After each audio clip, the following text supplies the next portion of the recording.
Ya, Araceli, entonces, ¿tú me puedes ayudar con la lista, por favor? Y también admitiendo a tus compañeros que falten.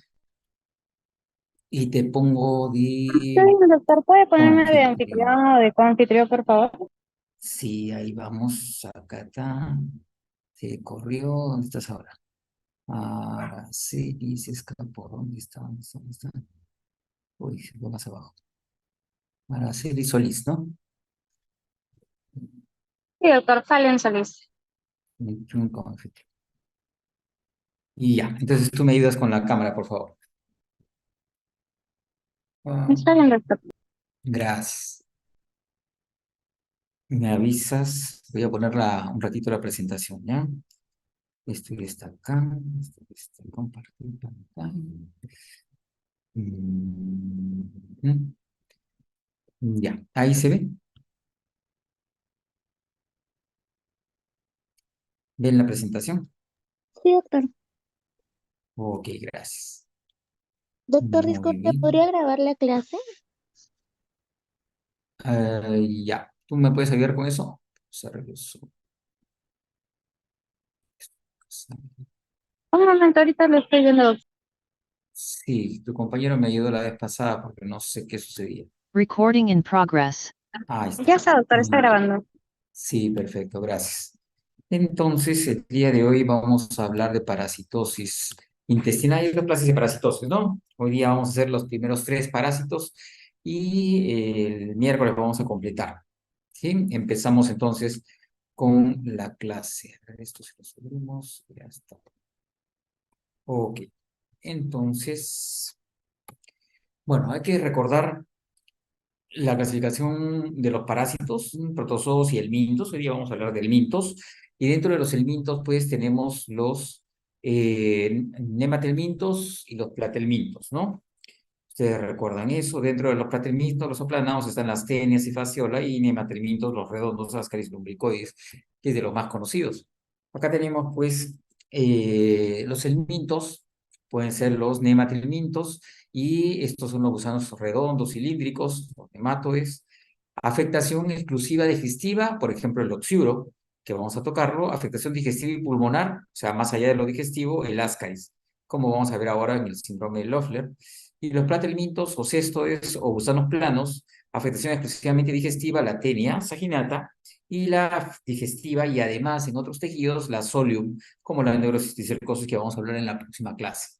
Entonces acá tenemos la clasificación. Solo recordar pues que en nuestro país la parasitosis es muy frecuente, ¿no? Casi la mitad de los niños de 2 a 5 años tienen parásitos.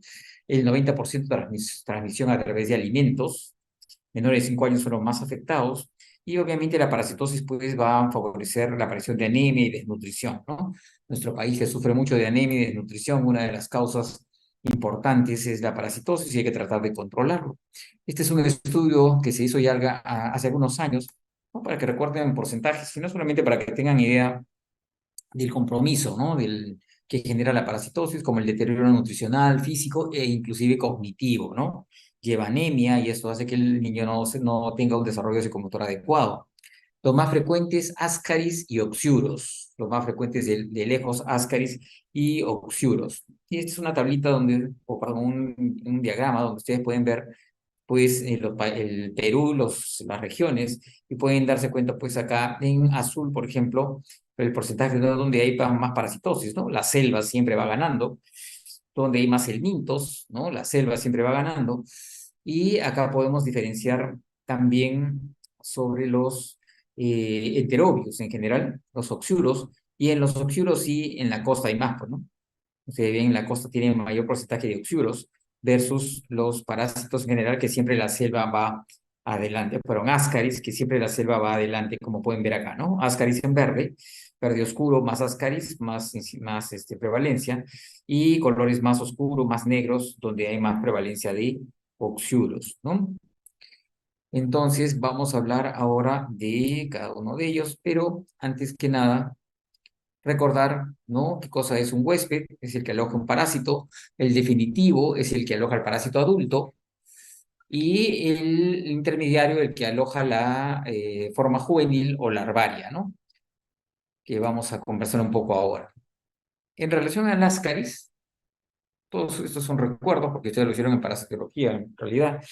Ustedes recuerdan el Ascaris, pues es el más conocido. Miren, esa forma es un gusano redondo, un nemátodo. Mide más o menos 25 a 30 centímetros, ¿no? Es un parásito que es grande, es notorio, habita en intestino delgado y viven de 1 a 2 años, ¿no? De 12 a 24 meses. Entonces, estos parásitos gusanos sobreviven 1 a 2 años en el intestino delgado y son muy claros, ¿no? Son más o menos de alrededor de 25 a 30 centímetros. Lo que es muy llamativo es el alto potencial de reproducción, ¿no? La hembra fecundada produce 200.000 huevos al día, 200.000 huevos al día, ¿no? Una gran cantidad de huevos puede producir. Los huevos fértiles son ovalados, como ven en la imagen, tienen un recubrimiento mamelonado y grueso, que es la imagen típica, y luego de ser expulsado con las heces, estos van madurando y se hacen infecciosos más o menos a la semana, ¿no? A los 5 a 10 días en condiciones ambientales favorables. Entonces, en el exterior va madurando para luego ser ingerido, ¿no? Es la helmintiasis más prevalente en el mundo, las cariasis, más frecuente en climas tropicales con óptimas condiciones para maduración de los huevos en el medio ambiente. Los huevos permanecen viables hasta 2 años en el exterior, hasta 2 años. Por eso también, pues, gran capacidad de contaminación. Afecta a todas las edades, especialmente la edad preescolar y escolar temprana. O sea, ¿no? Digamos que dentro de los más pequeñitos, ¿no? Es lo que más son afectados por los ascaris. Y los factores de contaminación, pues obviamente malas condiciones socioeconómicas, malas condiciones de salubridad, empleo de heces humanas como fertilizantes, malos hábitos higiénicos. Y dos cosas importantes, la gran cantidad de huevos puestos por la hembra, 200.000 huevos al día, y la resistencia de huevos en el medio ambiente, ¿no? Hasta 2 años. Entonces, eso hace que haya una gran contaminación, son factores de contagio importantes. ¿Cómo se transmite? A mano-boca, ¿no? O sea, heces o alimentos con heces, con huevos de ascaris, y también por la ingesta de alimentos crudos, que también estén contaminados obviamente con huevos de ascaris, ¿no? Hay que recordar entonces, como estábamos comentando, pues que el huevo sale con las heces, ¿no? El humano defeca, bota los ascaris, estos ascaris van madurando en el medio ambiente y luego de que ya tienes un huevo embrionado, estos son los que ingieres la persona, estos huevos embrionados una vez ingeridos se rompen en el intestino delgado, ¿está? Se rompen en el intestino delgado del huésped. Las larvas son, las larvas son liberadas y estas penetran mucosa de la pared intestinal y migran hasta los pulmones, ¿no? Penetran en la pared, migran hasta los pulmones a través de la circulación venosa, ¿no? Causan ascariasis pulmonar en algunos casos, entrando en los alvéolos y migrando, ¿no? Hasta los bronquios, hacia la tráquea. Al momento que el paciente tose, expulsa larvas que nuevamente van a ser deglutidas y van a pasar nuevamente al intestino delgado, donde maduran ya a gusanos adultos. Entonces es todo el viaje que hace un ascaris, ¿no? Por eso puede producir problemas a nivel de otros sistemas, no solo el gastrointestinal. Las hembras comienzan a poner huevos a las 8 a 10 semanas. Entonces, una vez que ya estos gusanos maduran a adultos, luego de 8 a 10 semanas van a comenzar a poner huevos, ¿no? Luego de más o menos 2 a 3 meses ya comenzarán a poner huevos, 200.000 huevos al día, como comentaba, gran cantidad, ¿no? Las manifestaciones de las cariasis, una vez que ya pues hemos sido contagiados, depende de la intensidad de la infección y de los órganos afectados. Muchos pueden pasar asintomáticos, son hallazgos en exámenes de laboratorio, riesgo de desnutrición, como comentamos, cuanto más parasitismo, más pues más riesgo de que el paciente se desnutra. Cuadros más severos cuando hay un compromiso pulmonar y cuando hay obstrucción intestinal o del tracto biliar, ¿no? Ahí van a ser las manifestaciones más floridas en realidad, como vamos a ver ahora. Hay que recordar esto que es el ciclo de los, ¿no? Lo presentan algunos parásitos, larvas de ascaris, uncinarias y estrongiloides. Este ciclo de los es la migración de las larvas por pulmón. Entonces, eso que mencionábamos, que penetra la mucosa del intestino, pasa por la circulación venosa, llega hasta el pulmón ¿no? Y este ya parásito que llega hasta el pulmón puede dañar capilares, producir microlesiones, microhemorragias y también generación de una respuesta alérgica. Recuerden que ya esto se llama ciclo de Loss, ¿no? Pero el ciclo de Loss puede presentarse con manifestaciones, como es el síndrome de Loeffler. El síndrome de Loeffler se da frecuentemente en primoinfecciones por Ascaris, o sea, cuando es la primera infección en el paciente, en zonas no endémicas. Y estos son pacientes que viajan muchas veces de zonas no endémicas a zonas endémicas, y ahí es donde tiene su primoinfección. Y recuerden que se da en promedio 1 a 2 semanas después de la ingestión del huevo. O sea, el paciente tiene que estar entre 1 y 2 semanas en el área donde se contaminó para que se presente el ciclo de dos. Es decir, un paciente viaja a una zona, digamos, endémica o con alta parasitosis y se contagia y comienza a presentar una sintomatología pulmonar 1 a 2 semanas después de haber viajado, de haber llegado a la zona, ¿no? Esa sintomatología pulmonar asmatiforme por una respuesta eosinofílica periférica, inmunoglobulina aumentada, infiltrados pulmonares. Esto es lo que se llama síndrome de Loeffler, ¿no? Por vasodilatación y broncoconstricción es que ustedes van a tener síntomas como una crisis asmática. Entonces recuerden, un par de semanas, 1 o 2 semanas después de haber llegado a la zona endémica, es que comienza a presentar una crisis asmática por primera vez en su vida un paciente pues, que no tenía antecedentes, ¿no? Es mucho más evidente ahí pensar en un síndrome de Loeffler. Ahora, uno dice, vamos a hacerle un examen de parásitos para ver si tiene parásitos. Recuerden que cuando el paciente se contamina, recién después de varias semanas va a presentar la presencia de huevos en las heces. O sea, aproximadamente 8 semanas después de presentar el síndrome de Loeffler es que ustedes van a tener la presencia de Ascaris o huevos de Ascaris en heces. Entonces, si alguien está con crisis asmática y piensa, una supuesta crisis asmática y piensan en este síndrome, no le hagan un parasitológico porque probablemente va a salir negativo, ¿no? Si es que recién empezó el cuadro. Semanas después es que van a tener ustedes que ya esas larvas que maduraron a adultos en el intestino delgado, luego ya de haber hecho el síndrome, el ciclo de Loss y el síndrome de Loeffler, recién van a comenzar a botar los huevitos y van a ser apreciados en las heces de ese paciente. Entonces, el diagnóstico no es a través de buscar pues, huevos en las heces.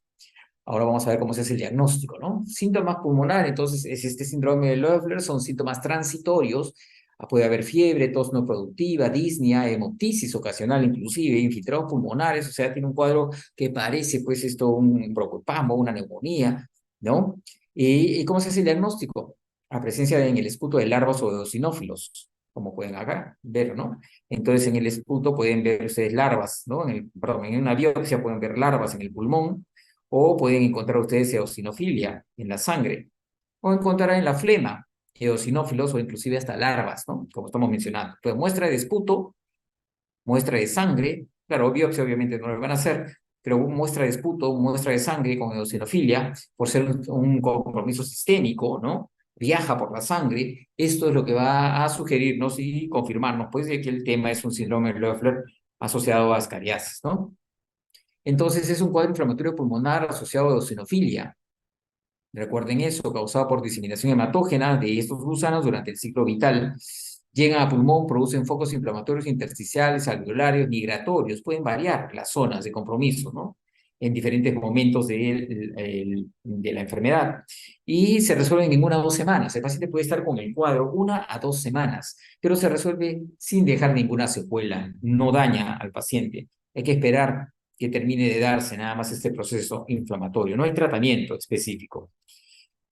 Ese es en cuanto a los síntomas respiratorios, pero hay molestias abdominales también que pueden ser inespecíficas, dolor, sensación de distensión, poco apetito, diferentes manifestaciones que muchas veces son inespecíficas, salvo aquellos cuadros donde hay una obstrucción intestinal, una ascariasis, ovillos de Ascaris que forman un tapón, una obstrucción a nivel del intestino y que darán pues una manifestación de obstrucción intestinal bastante clara, como ven acá.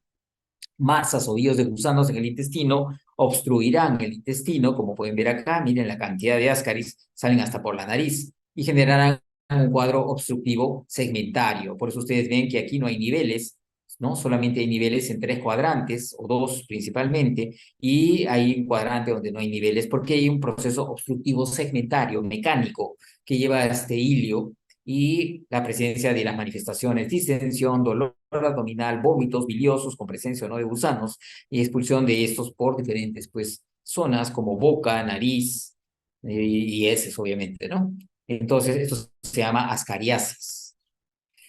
Algunas veces estos ascaris se meten pues a la vía pancreática o a la vesícula, le pueden producir problemas también ahí y pueden atravesar inclusive la pared intestinal arrastrando bacterias y generar una peritonitis. Uno de los menos frecuentes, obviamente, pero que también pueden generar estas, ¿no? Estas larvas que se pueden meter a diferentes, como acá ven en la vesícula, como acá ven en la vía del colédoco, ¿no? Se pueden meter, miren cómo se mete a la ampolla, ¿no? Por la ampolla de váter. Ustedes pueden ver cómo hay migración, ¿no? De estos parásitos. ¿Qué pasó acá? Ya está. Ahí está. ¿Cómo se hace el diagnóstico entonces ya de la parte gastrointestinal, ¿no? De Ascaris en general, por parásitos en heces? Un seriado, 3 muestras, tiene alta sensibilidad, ya que hay muchos huevos que eliminan, pues que botan estas hembras fecundadas, ¿no? Es muy fácil de encontrarlos. Recuerden, en su clase de parasitología abundaban los huevos de Ascaris, ¿no? Eran muy fáciles de encontrar en las muestras, claro, preparadas, pero era lo que más predominaba, ¿no? Pueden ver en diferentes estados, ¿no? En diferentes estadios, porque sufre pues una evolución, los ascaris en el medio ambiente. Y el tratamiento es de los más conocidos, albendazol, el más conocido, no necesitan recordar dosis, no vamos a preguntar dosis, pero sí un poco, pues, ustedes saben, los antiparasitarios más conocidos, albendazol, mebendazol, nitazoxanida, que es de los más recientes, que se usa mucho actualmente para erradicar, pues, parásitos, incluido estos frecuentes que son los ascaris. Y lo que sí deben recordar son cómo actúan en general, ¿no? Los albendazol y mebendazol, que son los más conocidos, producen una parálisis espástica y además agotamiento de las reservas energéticas. Por eso se muere el parásito, ¿no? Porque inhibe captación de glucosa y nutrientes. El palmoate pirante no se usa tanto, pero también produce una parálisis espástica. Y la nitazoxanida lo que hace es no parálisis espástica, sino también altera el metabolismo de glucosa a nivel del parásito y agota sus reservas, por eso se termina muriendo. Entonces, algunos, como el albendazol y mebendazol, producen parálisis espástica y alteraciones en el metabolismo de la glucosa y nutrientes, la nitazoxanida nutrientes, y deben recordar que se llama piperacina. La piperacina, que es raramente utilizada, en realidad lo que produce más bien es una parálisis flácida, y de esa manera pueden ser expulsados con más facilidad. ¿En quién utilizar piperacina?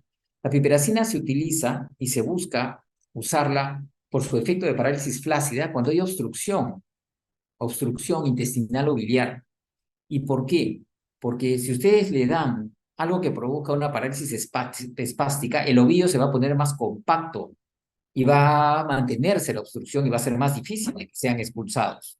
En cambio, si producen una parálisis flácida, se van esos ovillos a, digamos, a relajar o como que a separar estos gusanos y van a ser mucho más fácilmente expulsados por el intestino. Por eso, en obstrucción intestinal se usa piperacina como tratamiento antiparasitario, no se usan los otros. Y en algunos casos, esta obstrucción inclusive amerita cirugía, ¿no? Cuando la obstrucción es severa o ya generó compromiso de mucosa, ¿no? Compromiso isquémico, de repente o necrótico.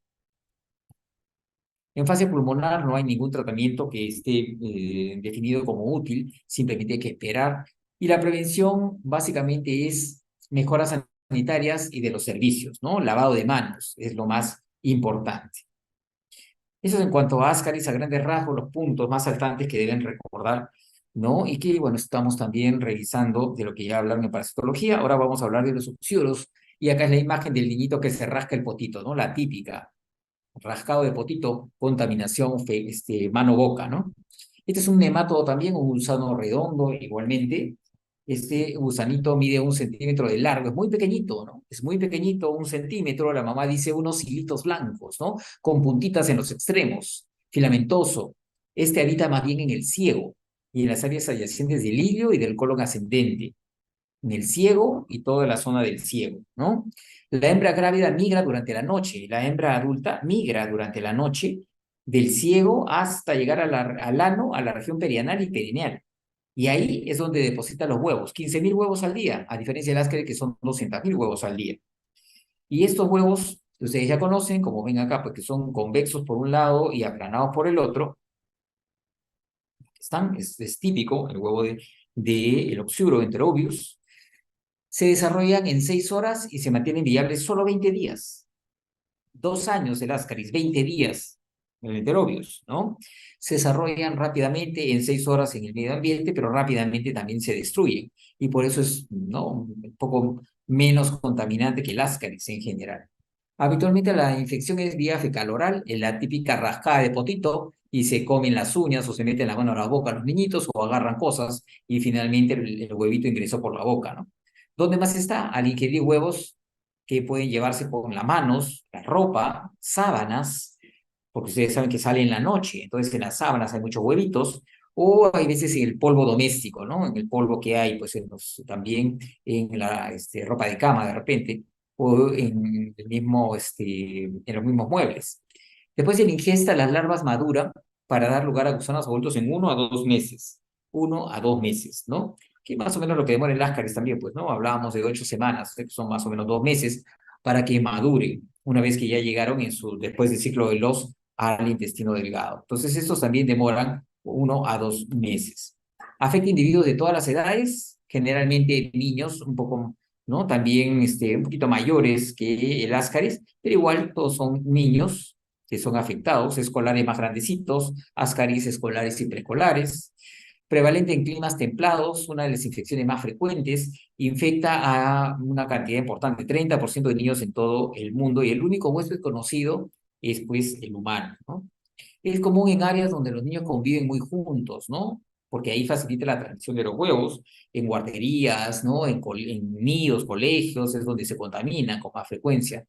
Debido al corto ciclo vital del gusano adulto, es probable que el parasitismo crónico sea consecuencia de reinfecciones. Esta es una reinfección, ¿no? Se rasca, mano-boca, autoinoculación. Eso hace que a cada rato le dan tratamiento y pasa ¿no? Desde 2 o 3 meses, otra vez parasitado el paciente, ¿no? Eso se llama reinfección y generalmente por autoinoculación, como estamos viendo, este niñito tiene pues, gusanos adultos en su intestino, finalmente le pica el potito, se rasca y los huevitos que están ahí en la región perianal terminan nuevamente en su boca, ¿no?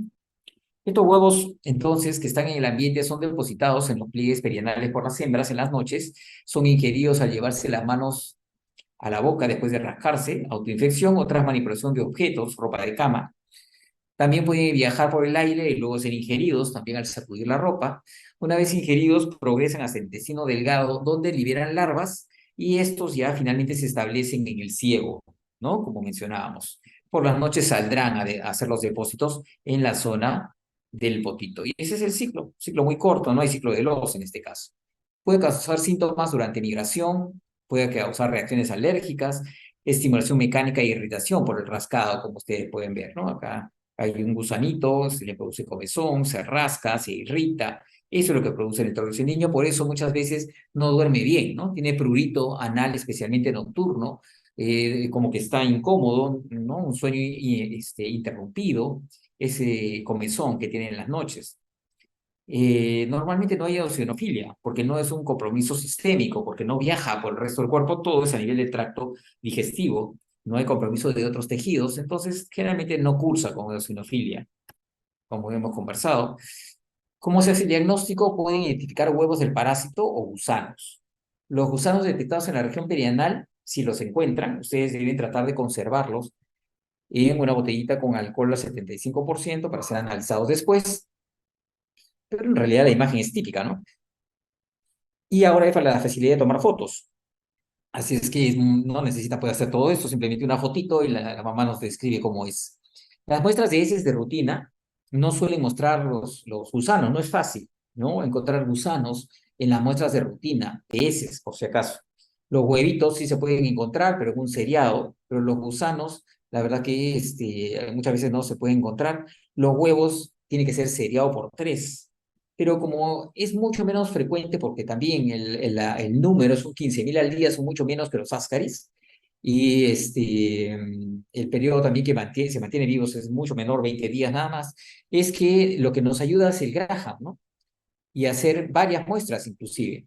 Más muestras, más sensibilidad, ¿no? Más posibilidad de aislarlo. Lo que nos va a ayudar entonces es el test de Graham. Ustedes recuerdan una cinta Scotch que se adhiere contra la región perianal en las mañanas temprano, sin baño previo, para demostrar pues que la hembra salió y depositó los huevitos ahí, pues, ¿no? Depositó en la zona perianal. Eso es lo que vamos a demostrar con el Graham. Cinta Scotch se adhiere en la mañana y se pega una lámina para ser transportada al laboratorio y se mira al microscopio. El tratamiento hay que darle una dosis inicial y repetir en 2 semanas, no se olviden de eso, es importante para erradicar el enterovirus. El tratamiento básicamente al albendazol y mebendazol, lo más frecuente es de lejos, ¿no? Igual que en el Ascaris, tratamiento compartido. La prevención, pues, es tratar toda la familia, igual que en Ascaris, porque es muy contagioso. Lavado de manos. El baño matutino elimina gran cantidad de los huevos. El baño matutino es importante. Hay que cambiar toda la ropa de cama también para evitar que hayan huevitos ahí y disminuir el riesgo de autoinfección. Entonces, lavado, higiene de ropa, de manos y tratamiento familiar es lo importante. Vamos a pasar ahora a ver las tenias, que son los platelmintos, cestodes, y dentro de ellos tenemos dos, la tenia saginata y la tenia solium, que son las más conocidas, como ustedes recuerdan. Estos céstodes son prevalentes a nivel de todos los continentes. Hay que entender con claridad que las manifestaciones van a estar en relación a la teniasis, las manifestaciones van a estar en relación a la infección con la fase adulta intestinal o con la fase intermedia invasora. Fase adulta intestinal, huésped definitivo; fase intermedia invasora, huésped intermediario. La infección por tenia adulta muchas veces no da síntomas, ¿no? Es un hallazgo, ¿no? En algún parasitológico seriado o eliminación de la tenia por el paciente. En cambio, las etapas intermedias, ¿no? De la tenia solium y el Echinococcus son invasoras y producen estructuras quísticas, que es lo que sí nos van a dar síntomas por compresión o por fenómeno mecánico.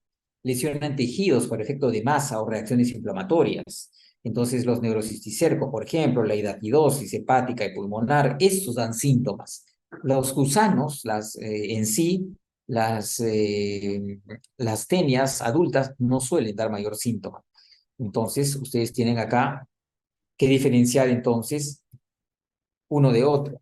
La infección por gusanos adultos puede diagnosticarse fácilmente por detección de huevos o segmentos de gusanos en las heces. Gusano que elimina el paciente, huevos que elimina el paciente, pero más bien cuando es un estadio intermedio del parásito, estos no se pueden ver con ningún fluido corporal. Más bien lo que se tiene que hacer son pruebas serológicas o de imágenes o procedimientos invasivos muchas veces, como puede para diagnosticar una neurocisticercosis o una hidatidosis, o pruebas serológicas como el Western blot.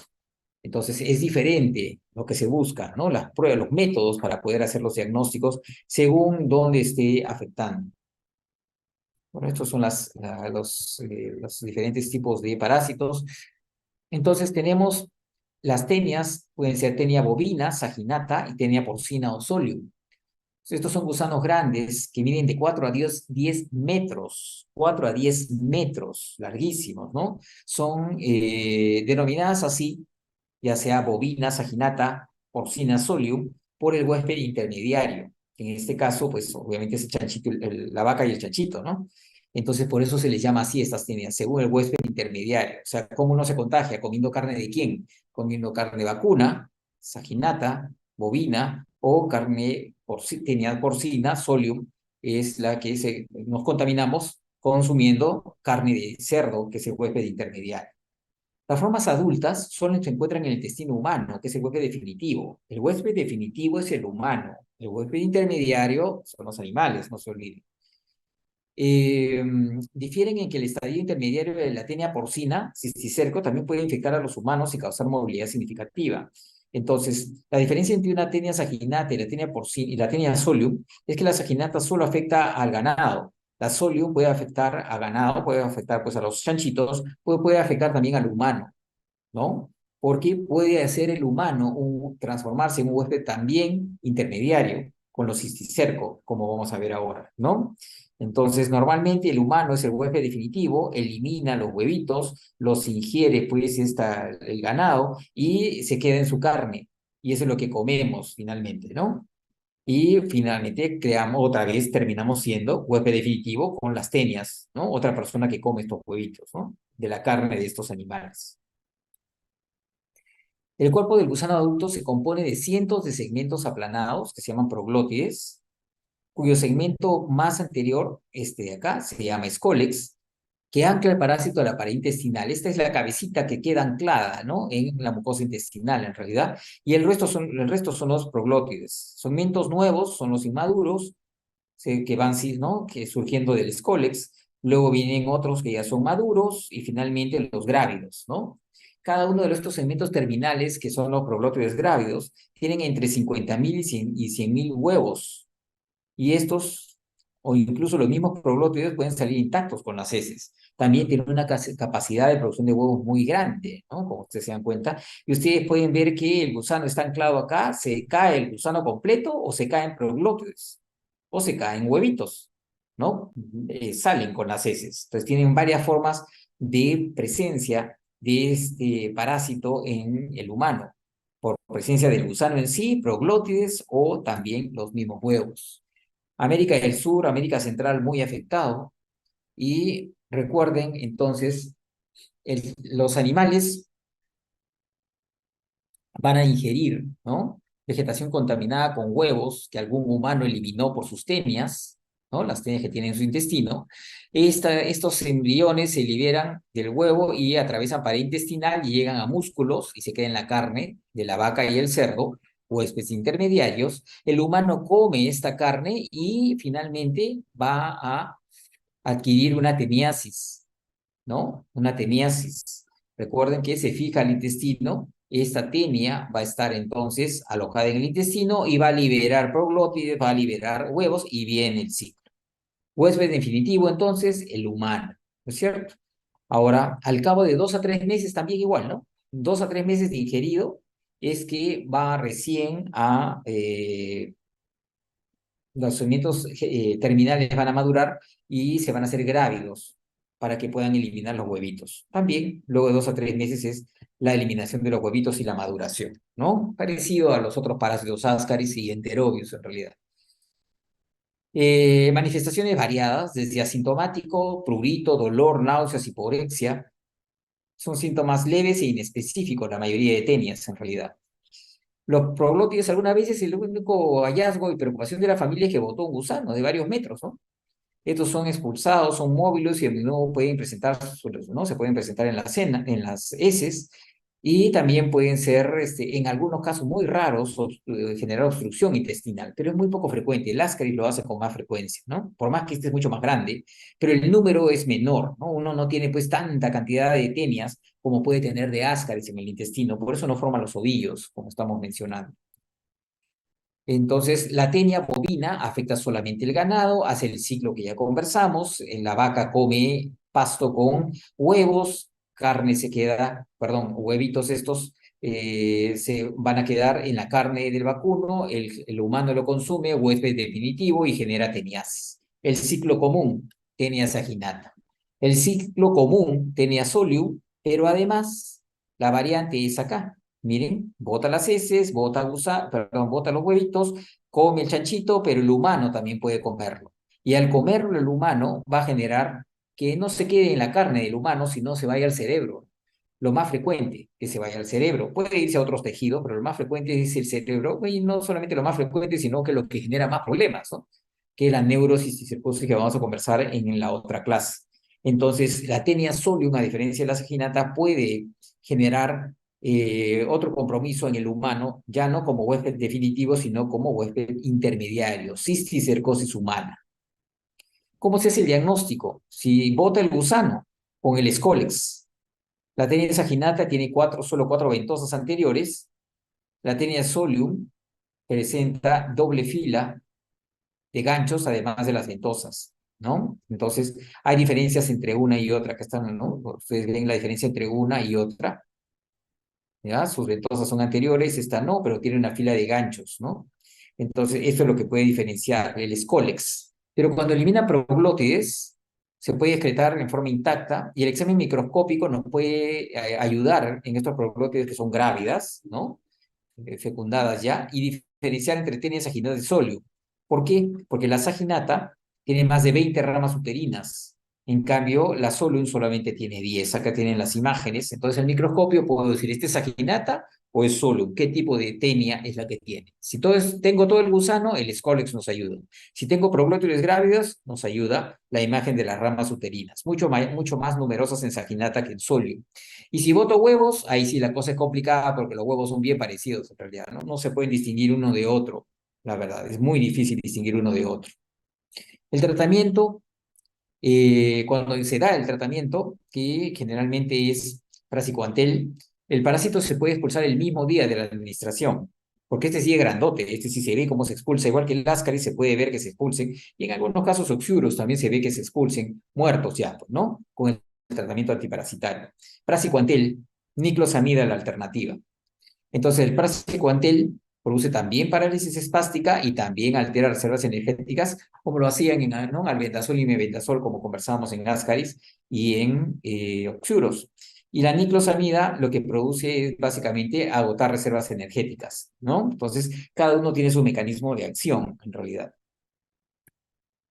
Prevención, bueno, aparte del lavado de manos, pues la congelación prolongada y la cocción completa de la carne destruyen al parásito y así pueden interrumpir la transmisión al impedir la infección en el humano. Entonces, coman carne bien cocida, es la moraleja, ¿no? Carne bien cocida, especialmente en zonas ganaderas, en zonas donde haya presencia de tenias, conocida zona de teniasis, la mejor idea es consumir carne bien cocida, ¿no? Muy bien, muchachos. Entonces, nos quedan todavía algunos minutos. No sé si tienen alguna duda, alguna pregunta. Esta clase es más corta, definitivamente es más sencilla. La clase del miércoles es más larga, ¿no? Porque son 4 parásitos y digamos que es otro tipo de afectación un poco más variada según cada parásito, ¿no? Ya creo que esta clase entra para el último examen, me parece. Siempre con fines del examen, no se olvide, son casos clínicos. Bueno, tratamos de no hacer preguntas muy complicadas, pero sí los puntos saltantes son los que tienen que recordar, ¿no? Lo que hemos comentado. Si tuvieran alguna duda o pregunta, comentario, o Está ya se claro. cansaron, creo. Ujú. Dime. Decía que sí está claro, doctor. Ah, ya. Ok, gracias. Bueno, muchachos, ya estamos ya a las últimas semanas del curso, ya creo que algunos están un poco cansados y algunos están también un poco estresados. Así es que descansen un ratito, pues si no tienen dudas. Esta clase, como les digo, es más sencilla. Descansen un poco, ya viene la clase con la doctora Reto en unos 5 o 7 minutos. Y el miércoles nos vemos con mi segunda parte de parasitosis. Esa sí va a ser clase completa, ¿no? Esa sí dura los 50 minutos, por si acaso. Vamos a tratar de acortarla si se puede un poquito mañana. Pero nos vemos el miércoles entonces. Si me ayudas, por favor, con la lista que pasaste. Estamos acá. Con la lista que pasaste, Araceli. Sí, doctor, se lo envío Sí, a ¿me su WhatsApp. envías? Sí, por favor. Ya, doctor, está bien. Ujú. Ok. Ya, muchachos, descansen unos minutos entonces. Ya nos estamos viendo el miércoles. Cuídense mucho. Gracias, Araceli. Deja de grabar entonces, Gracias, ¿no? doctor. Sí, doctor. Ya, gracias. Chau, chau. Recording stopped.